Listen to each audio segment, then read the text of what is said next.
एक ऐसी जीवन कथा जिसकी गूंज पश्चिमी बंगाल के हर गली कूंचे में सुनाई पड़ती है।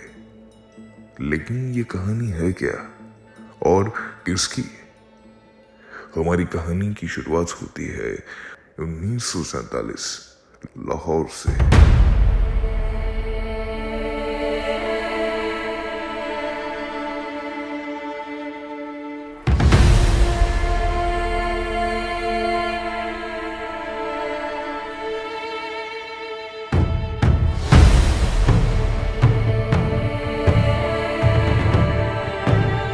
भयावह मंजर, आंखों के समक्ष मौत का तांडव और इंसानियत की निरंतर हत्या के बीच अपने हृदय में असीम अनुकंपा, साहस और निष्ठा के साथ आगे बढ़ते हुए सरदार किशन सिंह सलूजा, जिन्होंने निस्वार्थ होकर अपने परिवार के साथ गांव के प्रत्येक परिवार को सुरक्षित मालगाड़ी तक पहुंचाने की ठान ली।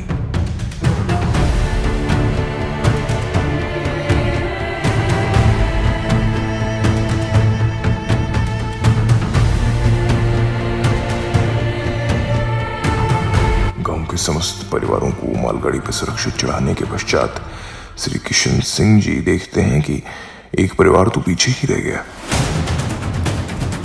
अपनी जान की परवाह किए बिना उस परिवार को बचाने के लिए हजारों की भीड़ में जूझते हुए जाते हैं और बचाते भी हैं। उस परिवार को मालगाड़ी में चढ़ाते चढ़ाते वह खुद दंगाइयों के शिकंजे में आ जाते हैं। किशन सिंह जी की गर्भवती पत्नी अपनी आंखों से अपने सामने अपने पति को शहीद होता देखती हैं और मालगाड़ी रवाना हो जाती है।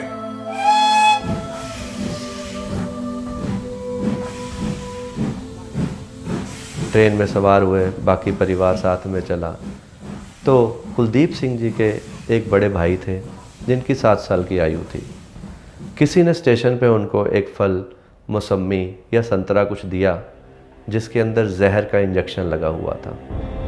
ट्रेन में चलते हुए जब उन्होंने वो फल खाया तो माँ के सामने, रिश्तेदारों के सामने तड़प तड़प के उस 7 साल के बड़े भाई की भी वही मृत्यु हो गई। सोचिए वो माँ लेट राम रखी जी के मन में, तन में, आत्मा में क्या बीत रही होगी कि कुछ घंटों के देर में ही पहले पति का साया सिर से उठा और फिर बड़ा बेटा जो कि ट्रेन में साथ आ गया था मगर उस मालगाड़ी के अंदर उसने भी अपने प्राण त्याग दिए।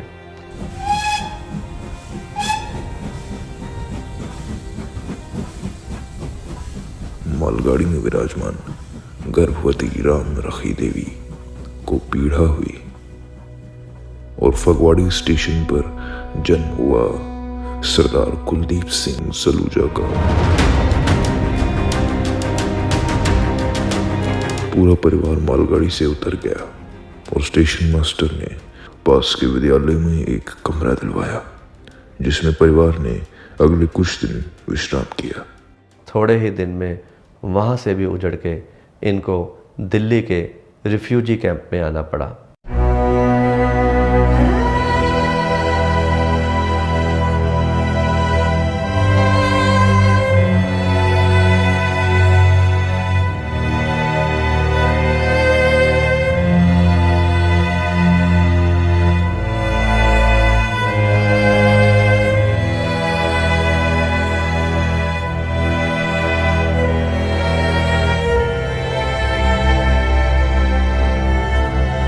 पिंड गांव बावलदीन जो लाहौर के पास से सारे उजड़ के आए थे, सारे इकट्ठे हुए तो यहाँ से सभी को रिफ्यूजी कैंप से बंगाल की तरफ भेज दिया गया।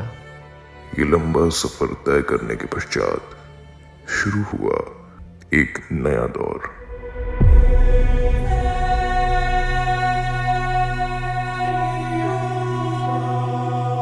ये कहानी है उस रोशनी की किरण सरदार कुलदीप सिंह सलूजा की। रामासीस हिंदी हाई स्कूल में 6ठी तक पढ़ते में और हर साल कक्षा में उत्तीर्ण रहने के कारण स्कूल वालों ने 6ठी से सीधा 8वीं में प्रमोशन दे दिया इनको। और 8वीं 9वीं कक्षा में ही जो पंजाबियों के सरदारों के जो ट्रक इस इलाके में, बर्दवान के इलाके में आते थे, तो ट्रकों की इंश्योरेंस के लिए, क्योंकि ये पढ़े लिखे थे, इनको इंश्योरेंस के काम के लिए सारे ट्रकों वाले इंश्योरेंस कंपनी में भेजते थे।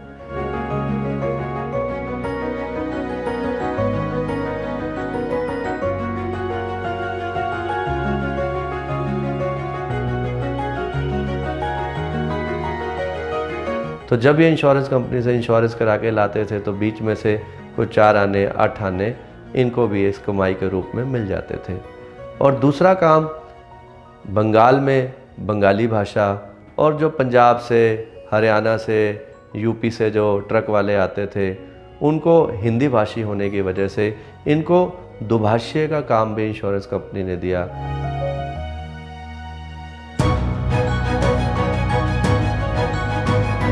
दसवीं कक्षा पास करने के बाद सरदार साहब एक दिन इंश्योरेंस के दफ्तर में काम करवा रहे थे जब एक बड़े अफसर की नज़र उन पर पड़ी। तो जब उन्होंने देखा एक पंजाबी लड़का इंश्योरेंस दफ्तर में कुछ काम करवा रहा है, तो उन्होंने पूछा भी ये लड़का कौन है।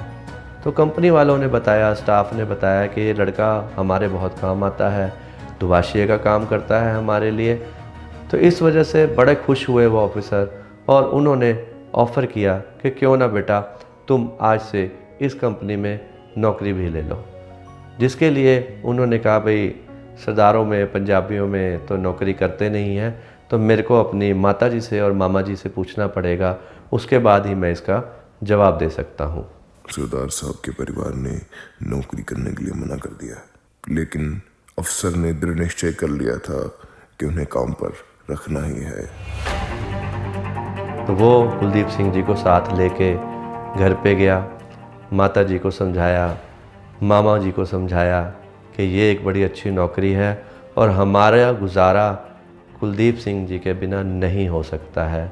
तो हर शर्त जो माता जी ने रखी, जो कुलदीप सिंह जी ने रखी कि समय उनके हिसाब से होगा, दिन उनके हिसाब से होंगे, और उस समय पे 65 रुपये महीने की तनख्वाह पे इंश्योरेंस कंपनी की नौकरी उन्होंने ली।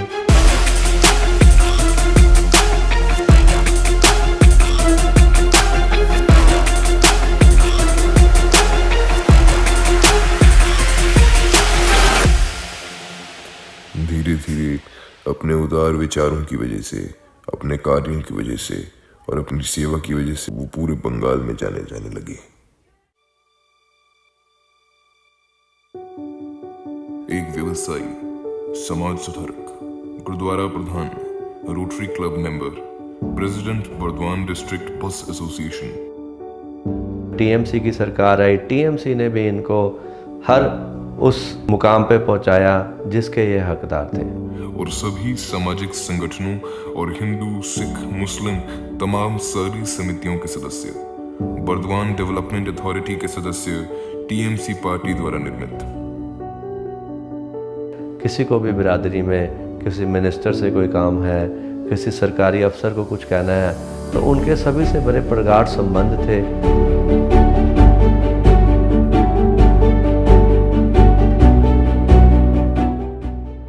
हालांकि इंश्योरेंस कंपनी में एक ऊंचे पद पे होने के कारण कंपनी की तरफ से गाड़ी उनको मिली हुई थी, मगर एक ज़मीनी आदमी, मिट्टी से जुड़े हुए होने के कारण वो चाहते थे कि मैं अगर गाड़ी में जाऊंगा तो मैं लोगों से दूर हो जाऊंगा, इसलिए वो पैदल चलना ही प्रेफर करते थे या स्कूटर पे चलते थे ताकि वो आम जनमानस से जुड़े रहें। फरवरी 2020 जब कोरोना की महामारी का प्रकोप पूरी तरफ, चारों तरफ से प्रचंड रूप से फैल चुका था, उस समय पे पता लगता है कि कुलदीप सिंह जी एडवांस स्टेज के लंग कैंसर से पीड़ित हैं और बर्दवान से बाहर जाना बड़ा मुश्किल था, पर फिर भी अच्छे संबंधों के कारण, उनकी इज्जत के कारण परिवार वाले उनको चेन्नई लेके जाते हैं।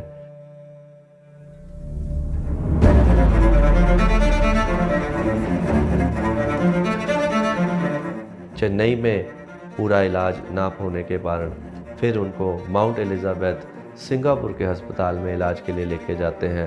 पूरा परिवार उनकी सेवा करता है, पर जो उस अकाल पुरख को मंजूर था 17 दिसंबर 2020 सरदार कुलदीप सिंह सलूजा जी सदीवी काल के लिए हम सबसे बिछड़ के उस परमात्मा के चरणों में लीन हो गए।